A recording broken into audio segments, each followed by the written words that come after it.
ज्या वर्षी जांभळाला फळं जास्त लागतात त्या वर्षी दुष्काळ पडतंय. जिकडं तिकडं तीच चर्चा. दुष्काळ काय चांगली गोष्ट आहे का? भयान उन्हाळ्यात फुल वाकलेली जांभळाची झाडं दुष्काळ घेऊन आली ते असं वाटायला लागलं. पहिल्यांदा उडवून लावलं की असलं काही नसतंय. पण जसं दिवस सरकायला लागलं तसं पाऊस पडाना तेव्हा खरं वाटायला लागलं. जिकडं जाईल तिकडं निस्तीच जांभळं. मार्केटमध्ये जांभळं, रानात जांभळं, चर्चेत जांभळं. कुणी बी यायचं आणि सांगायचं यंदा पाऊस नाही. रानात लावलेल्या फळबागा रिकाम्या दिसायला लागल्या की जीव कासावीस व्हायचा. मग ही जांभळं का बहरल्यात असं वाटायचं. त्या जूनपर्यंत पेरणी नाही, जमिनीला वल नाही, पाणी आणायला पोरं सायकल घेऊन हिंडायला लागली. गुराली पाणी वैरणीची अडचण झाली, शहरात पाणी येईना. उकाड्यानं पब्लिक परेशान झालं तरी ऊन कमी होईना. एवढं सगळं एका जांभळानं सांगितलं होतं. थोडा पाऊस आला तिकडे शासनानं सांगितलं 100 मिलीमीटर पाऊस झाल्याशिवाय पेरण्या करू नका. जांभळं संपत आली तरी पाऊस काही येईना. पण वातावरण बदललं. जुलैच्या सुरुवातीला पावसानं एंट्री टाकली आणि धरणं भरायला लागली. शहरातली वाहतूक गंडली. मुंबई पुणे हायवे 18.5 तास बंद झाला. भंडारदऱ्यात 24 तासात 300 मिलीमीटर पाऊस पडला. धरण पाणलोट क्षेत्रातल्या पावसानं नद्या नाल्यांना पूर आले.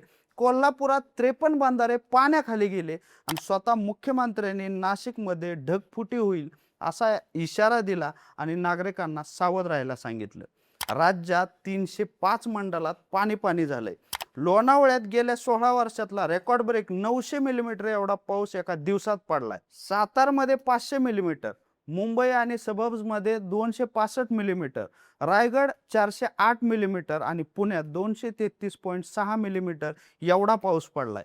सध्या मुंबई, पुणे, पालघर, नाशिक, ठाणे, रत्नागिरी, कोल्हापूर सगळे रेड अलर्टवर आहेत. विदर्भात ऑरेंज अलर्ट आणि विजांसह वादळी पावसाचा इशारा यवतमाळला दिलेला आहे. कोयनेत 24 तासात 8 TMC पाणी भरलंय. वारणा, कासारसाई, खडकवासला, वडिवळा धरणात चांगली आवक सुरू झाली. मग तुम्ही म्हणसाल ते एल निनोचं काय झालं रे? आता जांभळं पण जास्त आणि पाऊस पण जास्त, मग नेमकं समजायचं काय? असं काय झालं की अचानक पाऊस नुसता पडला नाही तर तुफान बरसला? सगळा विषय कव्हर करू ह्या व्हिडिओमध्ये. राम राम. मी गणेश आणि तुम्ही बघताय बोल व्हिडिओ. यंदा अचानक भयानक ऊन वाढलं. एल निनो इफेक्ट तयार झाला. पॅसिफिक महासागर तापल्यामुळे तयार झालेली उष्णतेची लाट आता पाऊस कमी करणार आणि लांबवणार अशी शक्यता वर्तवली होती. त्यात पाऊस आला नाही. जून संपला तरी पेरणी नाही. पुणे विभागात 143 टँकर चालू.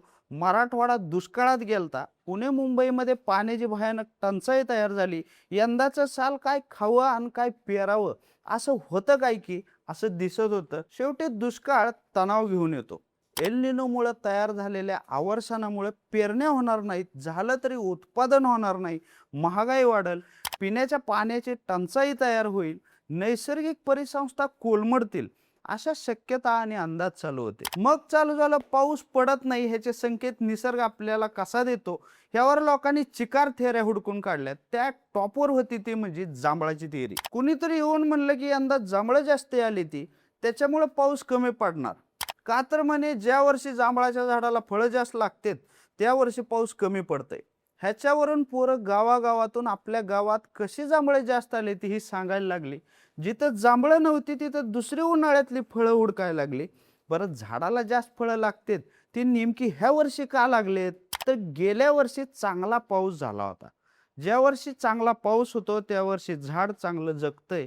त्याला लागणारे सगळे घटक त्याला जमिनीतून मिळतात आणि दुसऱ्या वर्षी सीझनला झाड चांगलं बहरतंय आणि जास्त फळ बी देतंय. अजून एक गोष्ट म्हणजे सीड मास्टिंग. ज्या वर्षी उष्णता, कोरडं हवामान असतंय त्या वर्षी जमिनीतलं पाणी कमी होतंय.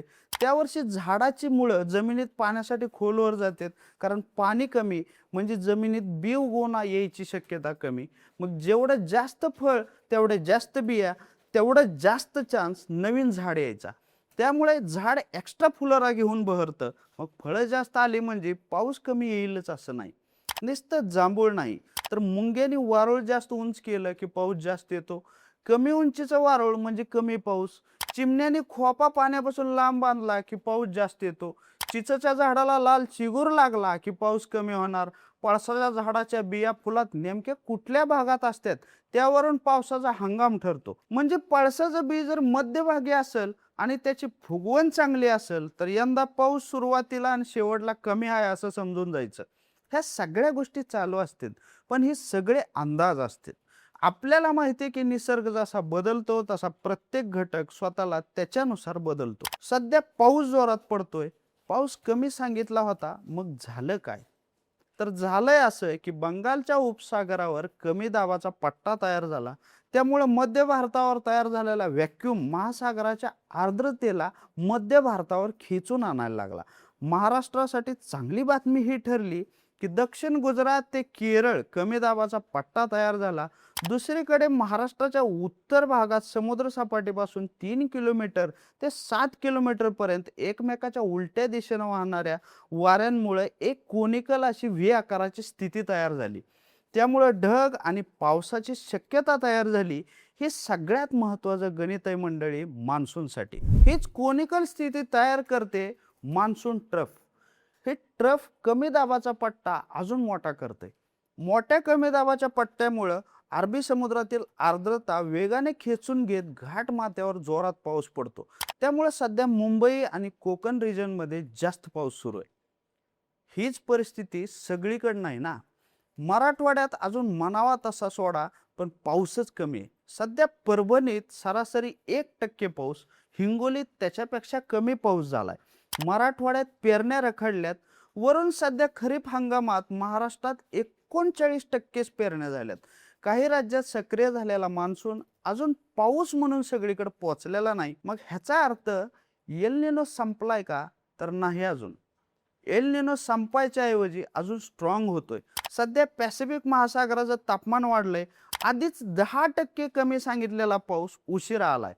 अजून तापमान वाढलं आणि ते 2 ते 3 डिग्रीपेक्षा जास्त वाढलं तर सुपर एल निनो येईल. सुपर एल निनो जून 2027 पर्यंत सक्रिय राहील असं म्हणलं जातंय. सुपर एल निनो पॅसिफिकवरून येणाऱ्या वाऱ्यात झालेल्या बदलामुळे कुठं दुष्काळ, कुठं मुसळधार पाऊस, कुठं पूर अशी परिस्थिती तयार करेल. मग जगात अमेरिकेत पूर आणि आफ्रिका, ऑस्ट्रेलिया सारख्या खंडाच्या काही भागात दुष्काळ अशी परिस्थिती तयार होईल, अशी भीती शास्त्रज्ञांनी व्यक्त केली आहे. पण मागच्या 4 दिवसात सक्रिय झालेला मान्सून जसा बरसतोय, अजून थोडे दिवस असाच चालू राहिला तर सगळी धरणं भरून टाकेल. ज्या भागात पेरण्या झाल्या तिथं पिकांना जीवदान मिळेल. जिथं पेरण्या नाहीत तिथं पेरण्या होत्याल. पुण्यात सुरू असलेली पाणी कपात 12 जुलैपर्यंत थांबविली. पाऊस आला, थोडा धिंगाणा केला, पण दिलासा दिला हे मात्र खरं. माझ्या मोबाईलवर साध्या, मध्यम व जोरदार पावसाचा इशारा सकाळपासून 4 वेळेस आलाय. जांभळं पण यंदा मार्केटमध्ये जास्त दिसायली ती. शेवटी निसर्गापुढं कोणाचं काय चालत नाही. तुमच्या भागात पाऊस यायच्या आधी काय भारी अंदाज होते आम्हाला कॉमेंट करून सांगा. व्हिडिओ आवडला असेल तर बोल्ड व्हिडिओला सबस्क्राईब करायला विसरू नका. तवरचं राम राम.